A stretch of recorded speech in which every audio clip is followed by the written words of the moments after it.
오늘 말씀은 그 유명한 또 우리가 잘 알고 있는 바벨탑 사건의 이야기입니다.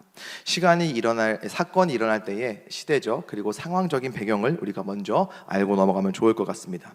1절 말씀을 보니까요, 이렇게 기록을 하고 있죠. 온 땅의 언어가 하나요, 말이 하나였더라. 온 땅의 언어가 하나고 말이 하나였다고 합니다.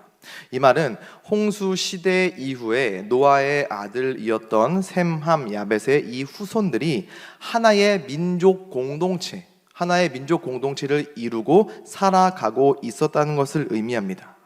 자, 근데 우리 여기서요, 다시 한번 이 인간의 죄된 본성, 홍수 심판을 받았지만 이와는 전혀 상관없이 이 인간 안에 내재된, 나아가서 오늘날 우리 안에도 동일하게 남아있는 이 인간의 죄된 본성을 다시 한번 볼 수 있습니다. 자, 2절 말씀에 이렇게 기록을 하고 있죠.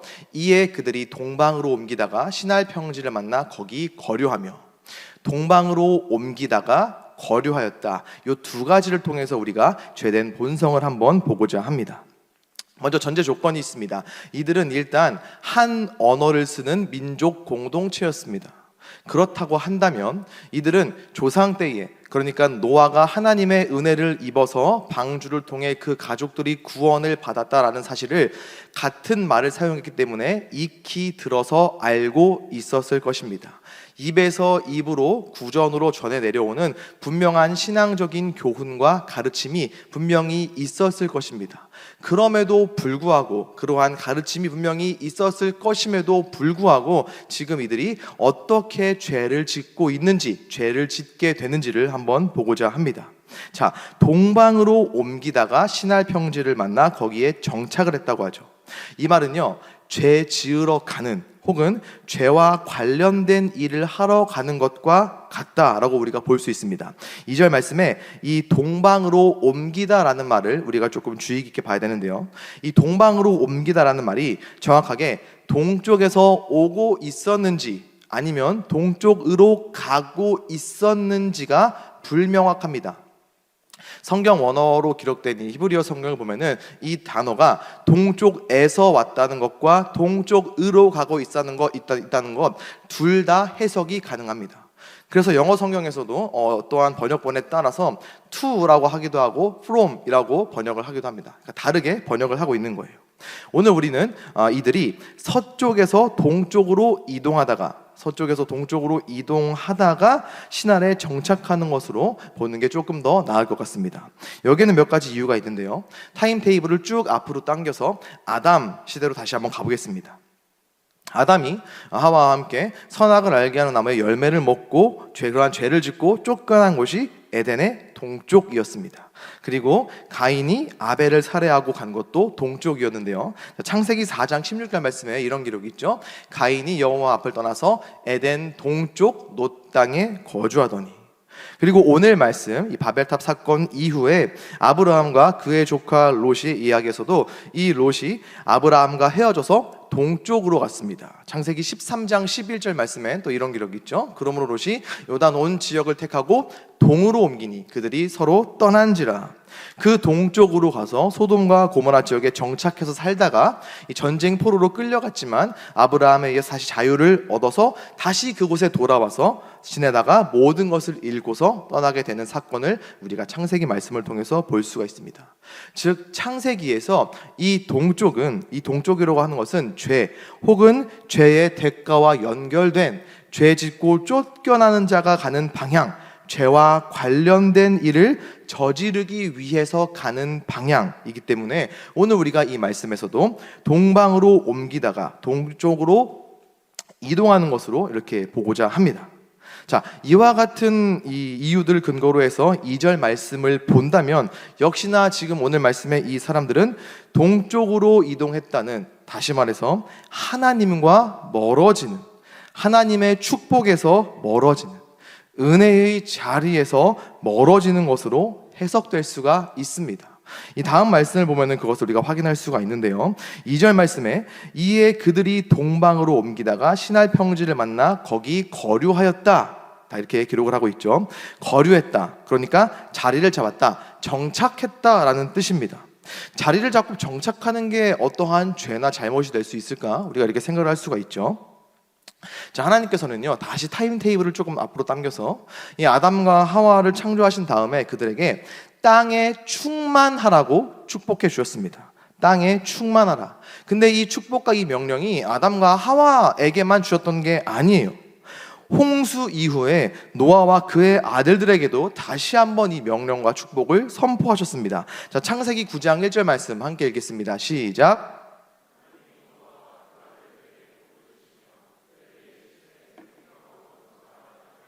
그렇죠. 생육하고 번성하여 땅에 충만하라. 홍수 이후에도 남겨진 사람들에게 동일한 축복과 동일한 명령을 하신 것을 우리가 볼 수 있습니다. 즉 하나님께서는 지금 이들이 자기들끼리만 모여서 자기들끼리 희희낙낙거리면서 살면서 그렇게 모여 사는 것을 원하지 않으셨다라는 거예요. 모든 것을 주신 하나님께서는 그 모든 것들을 다스리고 정복하라는, 결코 그것이 함부로 파괴하거나 함부로 해도 되는 것이 아니라 명령을 받고 위탁받은 청지기로서 지혜롭게 그 모든 것들을 관리하고 보살피는 그러한 삶을 원하셨던 거예요. 그런데 지금 이 사람들은 하나님의 이 명령을 거역하고 신할 땅에 이르러서 더 이상 이동하고 있지 않은 겁니다. 이 하나님의 명령을 거절한 거예요. 명령을 거절한 것도 모자라서 하나님의 명령에 순종했을 때 받을 수 있는 축복도 발로 뻥 걷어차 버린 것입니다. 여러분, 우리의 죄된 본성이 그렇습니다. 시도 때도 없이, 그리고 시시때때로 죄 지으려고 합니다. 죄 지으라고 합니다. 그렇기 때문에 우리는 어떻게 해서든지요 은혜의 자리로 나아가야 돼요. 은혜의 자리 가운데 어떻게든 머물러 있어야 됩니다. 은혜의 자리를 꼭 붙들고 있어야 돼요. 그 자리를 지켜야 됩니다. 예배의 자리에서, 기도의 자리에서 멀어질수록, 하나님과 등 돌릴수록 우리는 죄 짓기 쉬운 사람들입니다. 우리 인간은 환경에 영향을 받고 지배를 받는 그런 존재이기 때문이에요. 저는 군 생활을 부산에서 했습니다. 부산의 태종대라고 하는 관광지 초입에 있는 부대에서 군 생활을 했는데요. 이제 훈련을 받고 너는 이제 부산 부대로 가라, 이렇게 명령을 받고 부산으로 간 게 제 인생에서 처음 부산에 가게 된 사건이었습니다. 저는 이전까지 부산에 놀러 간 적도 없어요. 부산에 처음 가니까 다른 언어를 사용하시더라고요. 제가 그때까지 들었던 사투리는 배우분들이 어설프게 따라하는 사투리였는데 이 본토에 가서 네이티브 스피킹을 들으니까 정말 더 못 알아듣겠더라고요. 일단 사람 부를 때부터가 다릅니다. 보통 우리는 예, 야, 뭐 저기요, 혹시 뭐 이렇게 하는데 부산에서는 한 글자로 정리됩니다. 마. 저는 그때까지 마가 아침에 저희 아버지가 이렇게 갈아서 우유에 타드시던 그 뿌리, 시장에서 파는 그 마밖에 몰랐는데 거기 가니까 저한테 마 이렇게 부르는 거예요. 저게 날 부르는 거는구나 이렇게 눈치로 알고 있었습니다. 근데 이제 사건이 하나 터졌어요. 어느 날 이제 샤워를 하고 생활에 들어왔는데 저 끄트머리에 앉아있던 한참 선임이 저를 보더니 마 이러고 부르는 거예요. 오해하지 마십시오. 저는 지역 비하 발언이 아닙니다. 저는 부산을 제 2의 고향으로 생각하고 사랑하고 아끼고 있습니다. 선임이 마 이러고 부르는 거예요. 저한테 대답 이러는 겁니다. 뜨신 물 나오나? 뭐가 나오냐고 물어보는 것 같은데 그 나오는 뭐가가 뭔지를 모르는 거예요. 다시 제가 여쭤봤습니다. 잘못 들었습니다. 그랬더니 그니까 뜨신 물 나오냐고. 제가 그때 머리를 정말 빨리 굴렸어요. 그리고 아니라고 해야 되겠다. 안 나온다고 해야 되겠다. 왜냐? 안 나온다고 하면은 혹시 그게 뭔가가 나온다고 할지라도 이분이 안 가니까 모르겠지. 그래서 안 나옵니다. 안 나옵니다. 이렇게 자신 있게 대답했어요. 안 나옵니다. 근데 3초 있다가 어떤 선임이 딱 들어오면서 그러는 거예요. 와, 뜨신 물 쥐기네. 이러면서 딱 엎드려. 그때부터 그 선임이 씻을 때까지 30분을 제가 엎드려 있었습니다. 이를 악물고 엎드려 있었어요. 그때 이제 그 선임이 수족처럼 부리던 또 다른 선임이 저한테 그러는 거예요. 잘 들어, 뜨신 물, 뜨거운 물 이러면서 알았지? 다 니 배워라 이러면서 막 알려주는 거예요. 이를 악물고 배웠습니다. 뜨신 물, 뜨거운 물, 뜨신 물, 뜨거운 물, 뜨신 물, 뜨거운 물. 근데 이틀 뒤에 또 사건이 터진 거예요. 이 선임이 저한테 또 물어봅니다. 그때 그 뜨거운 물 물어본 선임이에요. 마, 아들이 잘해주나? 잘해주니? 라고 물어보는 것 같은데 이 주체되는 대상이 뭔지를 모르겠는 거예요. 아들이 잘해주나. 근데 아들은, 제가 아는 아들은 son, son, 아들. 저는 근데 그때 총각이었거든요. 아내는커녕 여자친구도 없었어요. 잘못 들었습니다. 다시 한번 물어봤죠. 근데 그때 그 선임이 정말 화가 끝까지 나더라고요. 간만에 서울 깍쟁이 왔네 이러면서, 잘 들으라, 아들이 잘해주나. 제가 다시 이렇게 대답했습니다. 아, 이건 확실하다. 저는 아들이 없습니다. 아들은커녕 아내도 없고 여자친구도 없지 말입니다. 이렇게 해맑게 대답했어요. 어떻게 됐을까요? 엎드려! 또 촉새 그 선생님 와가지고, 잘 들어, 아들, 얼라들, 아이들, 다른 선임들이 잘해주냐고 이러면서 또 화내는 거예요. 제가 그때 30분을 또 엎드리고 이를 악물면서 다짐했습니다. 나는 이 외국어의 범람의 홍수 속에서 서울 말을 절대로 잃어버리지 않겠다. 표준어를 어떻게든 지켜서 언어적 혼란을 일으키지 않겠다. 그렇게 이를 악물고 다짐했어요. 그리고 100일이 돼서 휴가를 갔습니다. KTX 타고 부산역에서 서울역으로 갔죠. 서울역에 도착해서 전화를 걸었습니다. 친구한테. 다 친구가 여보세요 받는 거예요. 제가 뭐라 그랬을까요? 서울 공기 쥐기네 이러면서 제 스스로 되게 소름이 돋았습니다. 야, 이 짧은 기간에 내가 네이티브 스피킹이 되었구나. 그때 이후로도 온갖 그쪽 사투리를 쓰면서, 제가 그래서 진양철 회장 때 그렇게 기가 막히게 메소드 연기를 할 수 있었던 겁니다. 환경이 사람을 이렇게 만들어 버리더라고요. 여러분, 영적인 부분에서도 이와 같습니다. 우리는요, 하나님과 등 돌리는 순간, 하나님과 멀어지는 순간 죄의 영향력에 물들게 됩니다. 우리 안에 남아있는 이 죄된 본성이 우리를 그렇게 만드는 거예요. 어떻게 해서든지 우리는 은혜의 자리를 지켜야 됩니다. 은혜의 자리를 꽉 붙들고 있어야 돼요. 그래야지만 죄의 유혹에서 우리를 지킬 수 있습니다. 이제 고난주간이 시작되죠. 물론 우리는 평소에도 복음을 듣고 예수 그리스도를 깊이 묵상하고 있고 또 그래야 합니다. 하지만 고난주간이 시작하면서 우리가 이전보다 더 그리스도를 묵상하고 그리스도의 고난과 희생을 기억하고자 합니다. 그러기 위해서 우리가 말씀 앞에 또 찬양과 기도의 자리를 더 열심히 지키고 그 자리 가운데 열심히 머물러 있을 때 하나님께서는 이전과는 다른, 우리가 이전에 경험해보지 못했던 더 깊고 놀라운 은혜를 우리 가운데에 주실 줄로 믿습니다. 그 은혜가 우리로 하여금 죄의 유혹을 이겨내게 하고 또 계속해서 하나님 앞에 은혜의 자리에 우리 자신을 머무르게 하는, 그렇게 평생 은혜와 축복의 자리를 지키게 하는 원동력이 될 수 있기를 간절히 소망합니다. 한 언어, 한 민족 공동체를 이루고 있는 이들이 서로 말하면서 계획한 내용이 다음과 같습니다. 3절 말씀인데요, 다 함께 읽어보겠습니다. 시작.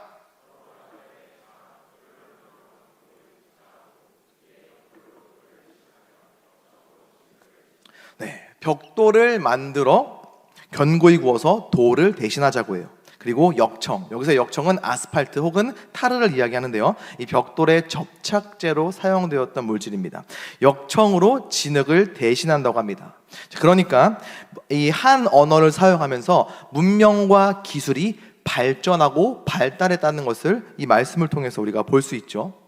이러한 기술의 발전도 다 하나님의 은혜입니다. 이러한 발전과 발달을 할 수 있는 지혜와 지식을 주신 분이 하나님이시기 때문이에요. 감사할 일입니다. 자, 근데 문제는 그 다음 4절에 등장합니다. 4절 말씀도 한번 같이 읽어보겠습니다. 시작. 또 말하되.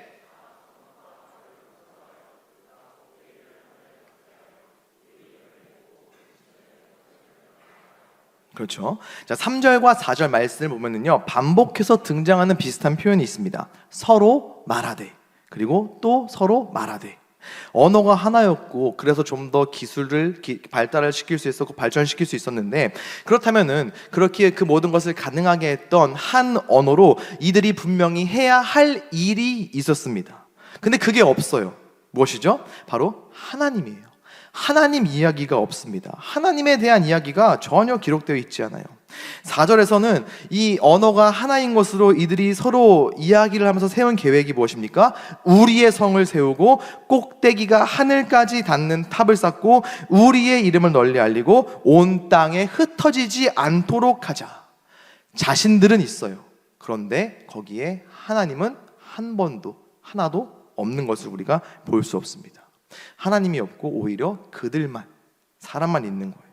하나님이 주신 지혜와 지식으로 기술과 어떠한 것들을 발달시켰으면은 그것을 하나님을 위해서 사용해야 되는 건데 자신들만을 위해서 지금 사용하려고 하고 있는 겁니다. 자, 물론 성읍을 짓고 탑을 쌓는 게 그렇게 잘못된 일이냐 반문을 할 수가 있는데요. 자, 역시나 창세기 말씀으로 이 말씀을 조금 해석해 보고자 합니다.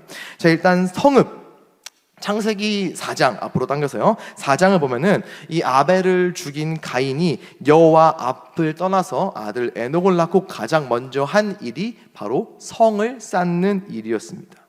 사실 가인은 성을 쌓을 필요가 없는 사람이었어요. 물론 가인은 아벨을 죽이는 큰 죄를 지었습니다. 그로 말미암아 자신이 땅에서 떠돌아다니는 삶을 살게 될 것이고 누구든지 자신을 만나면 죽일 것 같다는 그러한 공포와 위협을 느끼고 있었어요. 그래서 하나님 앞에 이 모든 것을 하소연하는 장면이 등장을 합니다. 이에 대해서 이러한 가인의 하소연에 대해서 하나님이 창세기 4장 15절 말씀과 같이 이야기를 하시는데요. 자, 함께 읽어보겠습니다. 시작. 여호와께서 그에게 이르시되 그렇지 아니하다. 가인을 죽이는 자는 벌을 7배나 받으리라 하시고 가인에게 표를 주사 그를 만나는 모든 사람에게서 죽임을 면하게 하시니라. 자, 여기서 표는 보호하는 표시 혹은 가인이 하나님의 보호 아래에 있는 사람이라는 것을 밝히는 어떠한 수단이 될 수도 있습니다. 즉 하나님께서는 형제 살인을 저지른 가인이지만 그럼에도 불구하고 그에게 보호하시는 은혜를 허락하신 거예요. 그런데 지금 가인이 그 은혜를 베풀어 주신 여호와 앞을 떠나서 성을 쌓았습니다. 즉 하나님의 표가 제공하는 어떠한 보호하심, 하나님의 보호하심에 대한 신뢰가 부족했기 때문에 하나님을 온전히 믿지 못했기 때문에 성을 쌓은 거예요. 자, 또한 아벨을 죽인 가인을 향한 하나님의 심판의 말씀도 우리가 살펴볼 필요가 있는데요. 창세기 4장 12절 말씀에 이렇게 기록하고 있죠. 네가 밭을 갈아도 땅이 다시는 그 효력을 내게 주지 아니할 것이요 너는 땅에서 피하며 유리하는 자가 되리라. 땅에서 피하며 유리하는 자, 즉 떠돌이 신세가 될 것이라는 하나님의 심판이죠. 그런데 지금 가인은 성을 쌓고 그 성에서 자신의 안전을 추구하고 있습니다.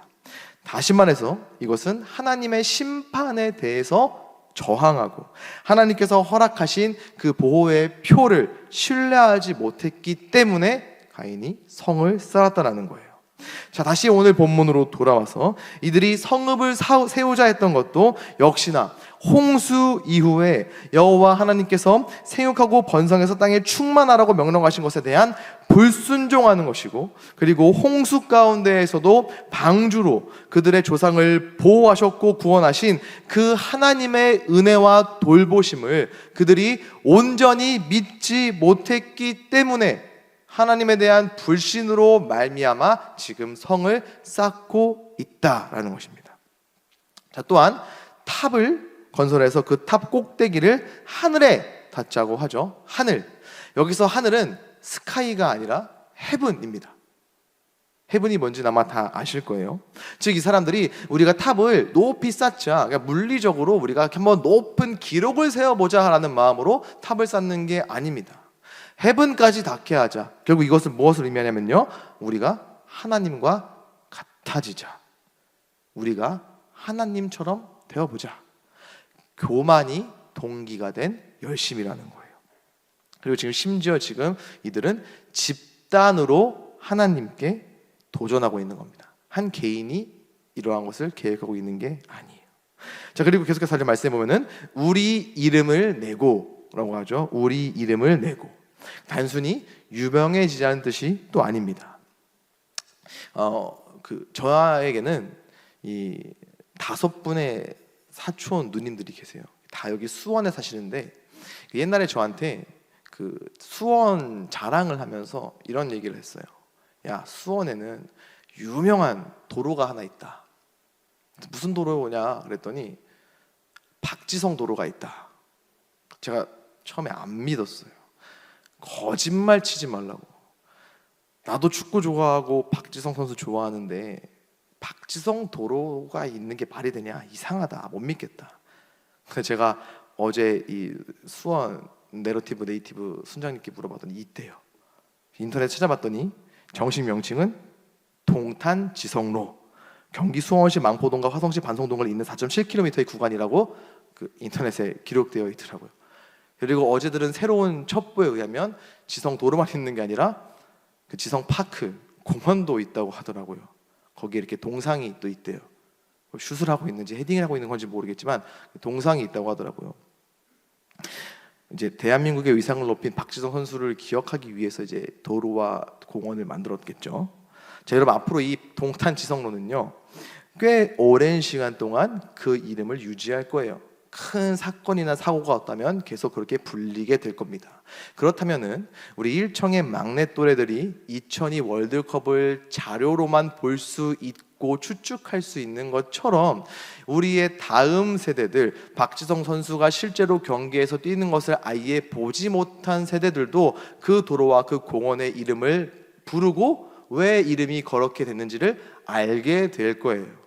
꽤 오랜 시간, 어쩌면 영원히 그 이름을 기억하게 될 것입니다. 4절 말씀에 우리 이름을 내고도 이와 비슷한 의미예요. 우리 이름이 영원히 기억되도록 하자. 즉 불멸성을 지금 이 사람들이 추구하고 있는 겁니다. 영원하신 분은 오직 하나님이시고요, 하나님께서는 오직 당신을 예배하는 당신의 백성들에게만 영원한 이름을 주시는 분이신데, 지금 이 사람들은 스스로 영원하자고 불멸성을 추구하고 있는, 하나님 앞에서 그러한 죄를 짓고 있는 것입니다. 이렇게 한 언어로 서로 이야기하며 계획하는 모든 것들이 하나님 앞에 다 죄악된 것들인 것을 우리가 볼 수 있어요. 자, 하나님께서 어떻게 하셨을까요? 5절 말씀 이렇게 기록을 하고 있죠. 함께 읽겠습니다. 시작.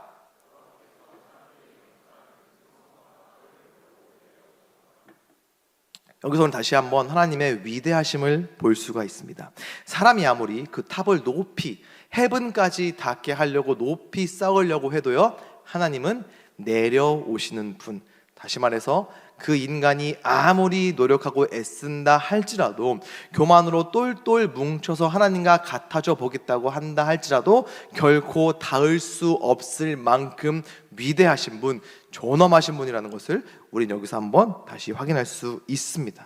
반면에 또 이렇게 생각을 할 수가 있어요. 하나님께서 굳이 내려오셔야 할 만큼 그 능력이 제한적인 분이신가? 시간을 초월하고 공간을 초월한 하나님이시라고 하면서 굳이 내려오셔야지만 이 성읍과 이 탑이 얼마나 높은지를 아실 만한 분이실까라는 반문이 또 들 수 있습니다. 자, 그렇지 않아요. 여기서 하나님께서 보려고 내려오신다는 것은 결국 하나님이 왜 내려오셨나요?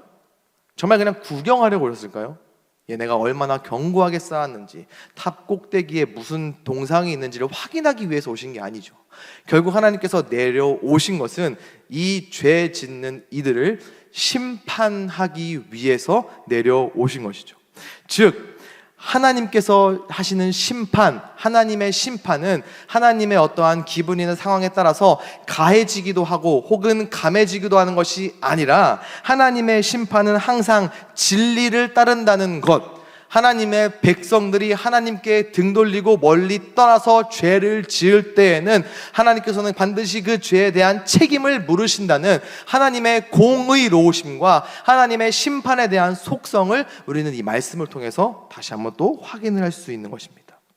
자, 이어서 6절 말씀 볼게요. 이렇게 기록하고 있죠. 여호와께서 이르시되 우리가 한 족속이요, 이들이 한 족속이요 언어도 하나이므로 이같이 시작하였으니 그 이후로는 그 하고자 하는 일을 막을 수 없으리로다.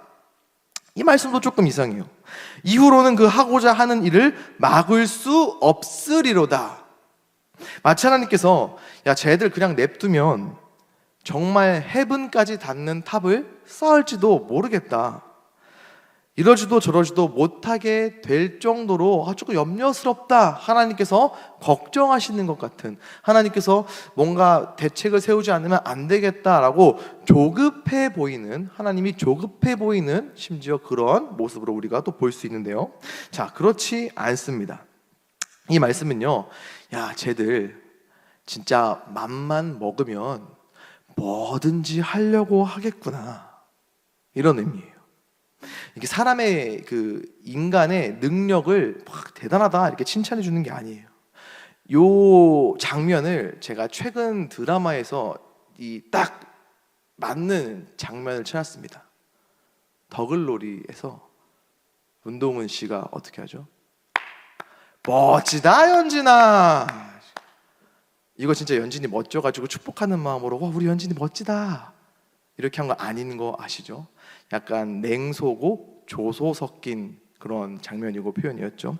하나님께서도 야 얘네들이 그냥 가만 냅두니까 진짜 지들이 되게 대단한 줄 아는구나 라고 하면서 약간 하나님의 냉소적인 마음이 들어간 그러한 표현이라고 우리가 볼 수 있어요. 자, 근데 여러분 지금까지 살펴본 이 말씀의 사람들의 모습, 죄된 본성에 그저 하염없이 자기 자신들을 내어주어서 생각하고 계획하는 모든 것들이 본인들을 위한 것이고 죄된 것들인 이러한 모습, 오늘날 세상의 모습과 오늘날 세상이 그리스도인인 우리들에게 하는 이야기와 크게 다르지 않습니다. 세상도 이렇게 이야기하죠. 다른 그 누가 너를 보호해주지 않는다. 너 스스로를 지켜라. 너의 힘을 키워라. 너를 위해 살아라. 성공해라. 너의 이름이 유명해지도록 해라. 너의 이름을 내라. 너의 이름이 영원 무궁히 기억되도록 더 유명해져라. 높이 높이 쌓아라. 신이란 존재는 없다. 너가 신이다. 누구를 위해 사는 게 말이 되느냐? 너를 위해 살아라. 너의 인생은 너의 것이다. 너를 위해 견고히 무엇들을 쌓아 올려라. 우리한테 이렇게 계속 이야기하죠. 그리고 세상에 속해 있지는 않지만 세상에 있는 우리들은 환경의 영향을 받기 때문에 이러한 이야기를 들으면서 그게 맞는 것처럼 느껴집니다. 그렇게 살아야 할 것 같아지죠. 저는 이것을 세상의 가스라이팅이라고 표현을 하고 싶습니다. 세상이 그리스도인이 우리를 계속 가스라이팅하는 거예요. 신 없어. 너를 위해 누군가가 대신 죽었다는 건 말이 안 돼. 보이지도 않는 누군가를 위해 사는 게 과연 합당하니? 보이는 너를 위해 살아야지. 다가올 내일에 너의 내일을 위해 살아야지. 너의 무엇을 쌓아 올려야지. 네가 유명해져야지. 왜 다른 사람의 이름을 위해서 너의 인생을 바치려고 하는 거야? 그거 아니야. 아무도 그렇게 안 살아. 계속 우리를 가스라이팅하는 거죠. 그러다 보니까 우리들은 그것들을 위해서, 세상이 이야기하는 그것들을 위해서 그것들을 놓고 기도할 때가 많이 있었습니다. 그것들을 위해서, 세상의 가스라이팅을 당해서 그것들을 위해서 하나님 앞에 예배하며 하나님이 주신 것으로 하나님을 높이는 것이 아니라 하나님이 주신 것으로 나 자신을 위해서 내가 잘 살아보겠다고 기도하고 예배했던 우리의 지난 날들이 많이 있었음을 우리는 고백할 수밖에 없습니다. 세상의 가스라이팅으로 인해서 내가 누구인지를, 우리가 누구인지를 그리스도인임에도 불구하고 피 흘려 사신 존재임에도 불구하고 세상과는 전혀 다름없는 모습으로 살아왔던 저와 여러분의 지난날이 분명히 있습니다. 하나님께서 이들의 죄를 보시기 위해 내려오셨고 어떻게 하셨죠? 말씀을 보면은 흩으셨습니다. 서로 이야기하지 못하도록 언어를 혼잡하게 하신 다음에 지면에서 흩어버리셨어요. 자, 8절 말씀 함께 읽어보겠습니다. 시작.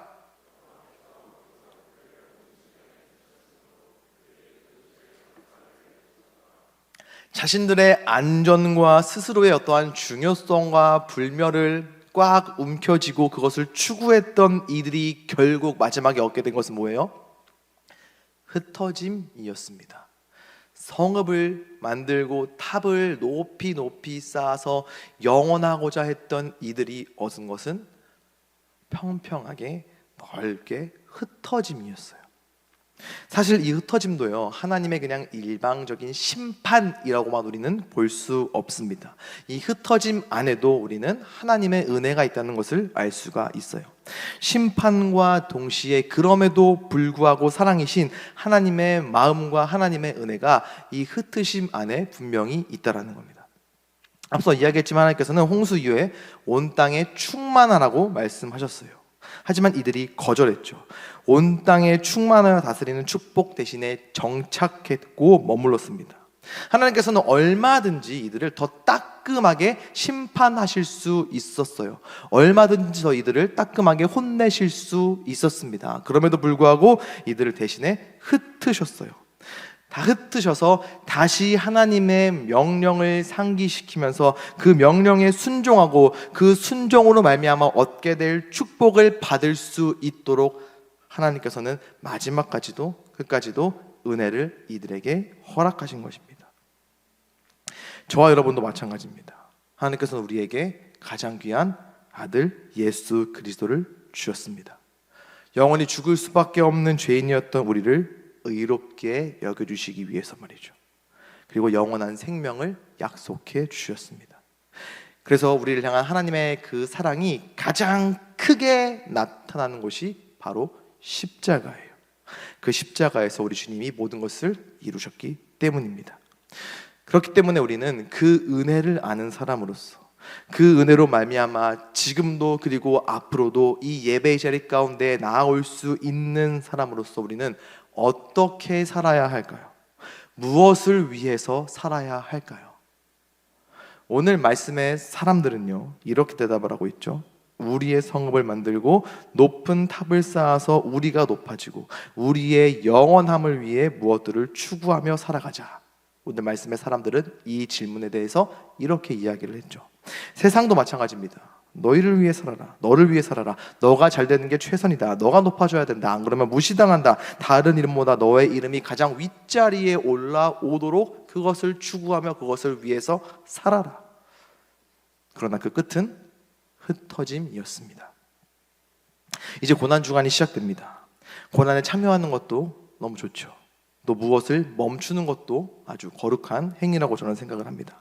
하지만 십자가의 은혜를 알고 하나님의 사랑과 그리스도의 그 은혜를 아는 저와 여러분은 조금 더 적극적으로 예수님의 고난과 그럼에도 불구하고 그 사랑을 묵상하면서 실천할 수 있기를 여러분들에게 이야기하고 싶습니다.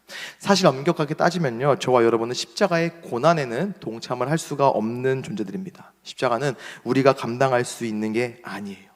주님께서만 감당하실 수 있는 것이기 때문입니다. 대신에 그 은혜를 아는 사람으로서 그 은혜의 가장 최대의 수혜자인 저와 여러분이 나를 사랑하신 그 주님께 온전히 집중해 보는 겁니다. 우리에게 은혜 주신 그 주님이 너무 좋아서 나를 살리기 위해서 예루살렘 성에 입성하신 그 주님, 그리고 나를 사랑해서 기꺼이 자기 자신을 내어주시기 위해 십자가를 짊어지시고 올라가시고 그 모든 고난을 당하신 그 예수님이 너무 좋고 감사해서 그분을 따라가려고 하는 것, 그래서 무언가 변화가 우리 삶 가운데에 있는 것, 그것으로 말씀을 살아내고 말씀을 실천하는 이번 한 주 그리고 우리의 일평생이 되었으면 좋겠습니다.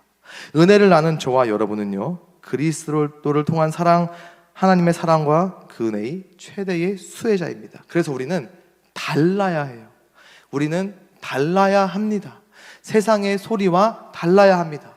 세상이 살아가는 방식과 달라야 해요. 주를 위해 살아야 합니다. 모든 이름 위에 뛰어난 예수 그리스도의 그 이름이 높아지고 알려지도록 살아야 합니다. 나는 죽고 주가 살아야 합니다. 우리가 이 세상의 가스라이팅을 당해서 우리가 높아지려고 할 때요, 우리 주님께서는 낮고 낮은 이 땅에 오셨습니다. 우리가 세상의 가스라이팅으로 유명해지고 싶을 때요, 그래서 한 자리 차지하고 싶어서 그걸 놓고 기도할 때조차도 우리 주님께서는 가장 어울리지 않는 십자가 그 자리에 매달리셨습니다.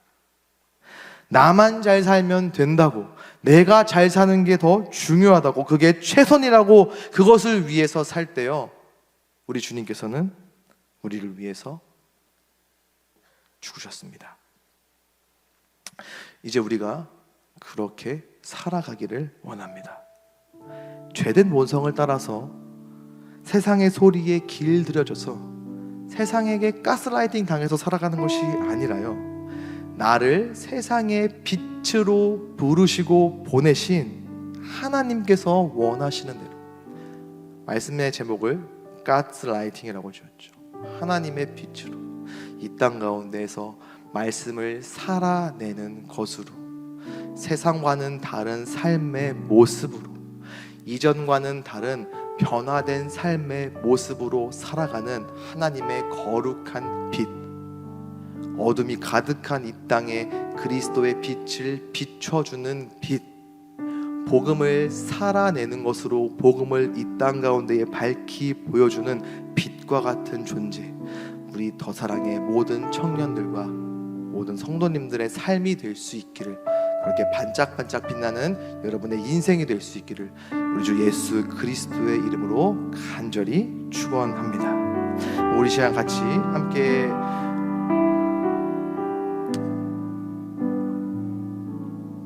기도했으면 좋겠습니다. 먼저 함께 찬양할 텐데요, 주님 손에 맡겨드리리라는 찬양입니다. 이 찬양의 가사를 보면 이렇게 기록을 하고 있어요. 내가 믿는 분 예수, 내가 속한 분 예수, 오직 그분만이 내 삶의 이유 되시네. 주님께서 우리의 삶의 온전한 이유가 되셔야 하는 줄로 믿습니다. 그 주님 손에 여러분의 인생을 맡겨드릴 수 있기를 소망하면서요, 우리 이 찬양 하나님 앞에 간절한 마음으로 올려드립니다.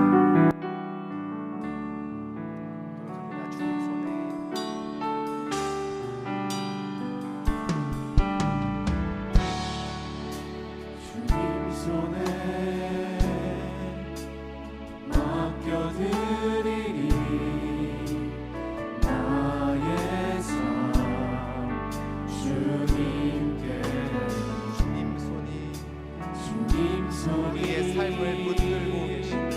나의 삶 붙드네. 나 주의 것 영원히.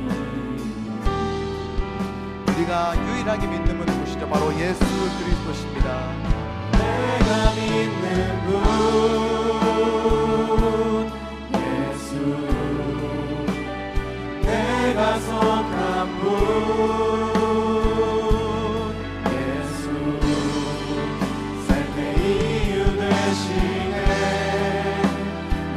한 번 더 고백해 볼까요? 내가 믿는 분, 내가 믿는 분 예수, 내가 속한 분 예수, 삶의 이유 되시네.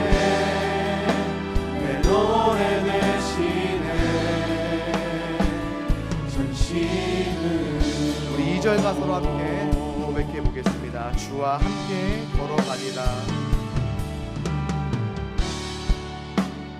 주와 함께 걸어가리라. 모든 길을 주실래. 주 뜻 안에 나 살아가리.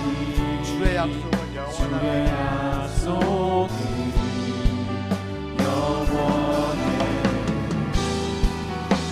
함께 고백해 볼까요? 내가 믿는 분 오직 예수 그리스도십니다. 내가 믿는 분 예수, 내가 속한 분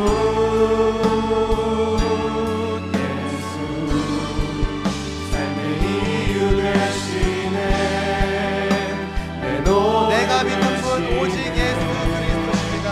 내가 믿는 분 예수, 내가 속한 분 예수, 삶의 이유 되시네. 두 손 높이 들고 고백해 볼까요? 내가 믿는 분, 내가 믿는 분 주인 되신 분도 오직 주님뿐입니다. 내가 속한 분 예수, 삶의 이유 되시네. 마지막으로 고백하겠습니다. 내가 믿는 분, 내가 믿는 분 예수, 내가 속한 분 예수, 삶의 이유 되시네.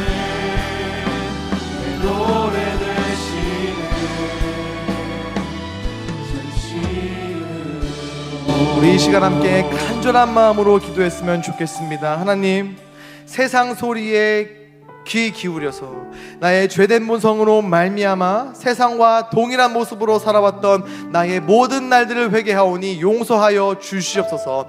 나를 위해 살아가면서 그것을 놓고 하나님 앞에서 기도했던 그 모든 날들을 용서하여 주시옵소서. 나를 위해 살아간다고 하면서 하나님 앞에 예배하기 위해 나왔던 그 모든 시간들을 되돌아보며 회개하오니 용서하여 주시고, 이제 주님만이 내 삶의 이유가 될 수 있도록 나의 생각과 나의 마음을 주님 손에 붙들어 드리니 주님 붙잡아 주시옵소서. 나의 생각과 나의 마음을 다스려 주시고 주장하여 주셔서 나의 삶의 이유가 주님이 되게 하시고, 주께서 매달리신 그 십자가의 그 사랑과 희생을 기억하며 그것이 온 땅 가운데 알려지기 위하여서 나의 모든 삶을 내어드리는, 그렇게 복음을 살아내는, 복음을 증거하는 나의 삶이 될 수 있도록 주님 나의 삶을 들어 사용하여 주시고 나의 생각과 나의 마음을 다스려 주시옵소서라고 우리 간절한 마음으로 주님의 이름으로 함께 이 시간 기도하도록 하겠습니다.